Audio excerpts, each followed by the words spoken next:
Well, welcome to 2025. And as we move into this year, we're continuing to move through the fruit of the Spirit. And this time we come to one that is a little tricky because patience is not easy. It is, I don't know anyone who says, oh no, that one is an easy one for me. And patience truly is a fruit. You can try to practice it, but it either it either comes into the moment or it's lacking in the moment. And it seems to come from somewhere else, oftentimes somewhere that we're not aware of. And so what I want to do is I want to take you to Psalm 37, and I want to look at this moment where it calls us to be patient as we wait for God, because I think that at the core of our struggle with patience, there's something deeper. So let me take you to this passage, Psalm chapter 37, beginning in verse 5. It says, commit your way to the Lord, which we talked about in our principle of the path. I'm going to commit. I'm focusing in on that yellow line. I'm committing my way to him. I'm trusting him. Trust in him, and he will do this. He will make your righteous reward shine like the dawn. In other words, listen, this goes back to payout. There's going to be a payout for this. It's going to show up in your life, but your vindication will be like the noonday sun. Be still before the Lord and wait patiently for him. Do not fret when people succeed in their ways, when they carry out their wicked schemes. Now, here is where I think you find the tension.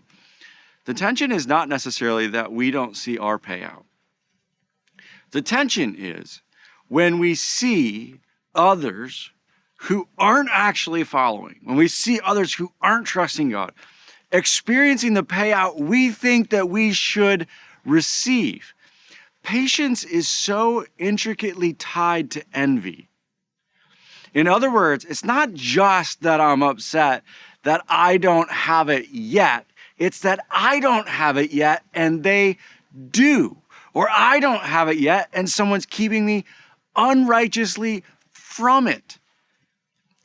And so in this moment, he's talking to them, and he knows that they're watching those who aren't following God experience good.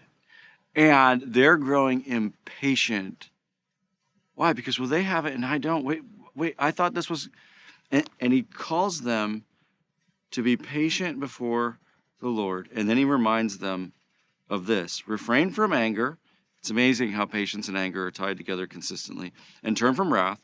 Do not fret. In other words, don't worry. It leads only to evil. He's like, don't allow your mind to dwell on this. It's only going to lead to evil.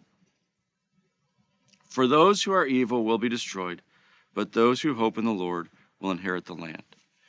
And then he calls them back to God's justice.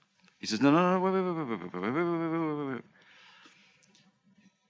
You can trust God's justice. Now, throughout Scripture, one of the things that you're going to see is that patience is consistently linked to God's justice. And we become impatient when we think, oh, I'm not getting what I need, or I'm not getting it at the right time, or I'm not getting what's right, justly mine at this moment. And over again, those who were closest to God are calling us to this reality. No. It will come. So be patient. Trust his timing, his justice, his righteousness, that he didn't lie to you. The payout's going to be there. So you can be patient, and you can know that eventually it will show up.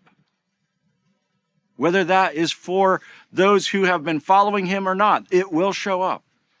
And so as we move through this month, if you're in a moment where you're tempted to become impatient, whether it's with God and what's going on in your life right now, or whether it's even with those around you, ask yourself this. Do I trust, in this moment, wait, am I trusting God's justice? Or am I trying to get it for myself with those around me? Or am I trying to manipulate God into it as it pertains to his timing? It all comes down to this. Do I trust that, no, God will be faithful. God will be faithful. I don't know the timing exactly, but God will be faithful, so I don't have to force it, manipulate it, or in some way try to manufacture it. Have fun with that. We'll see you next month.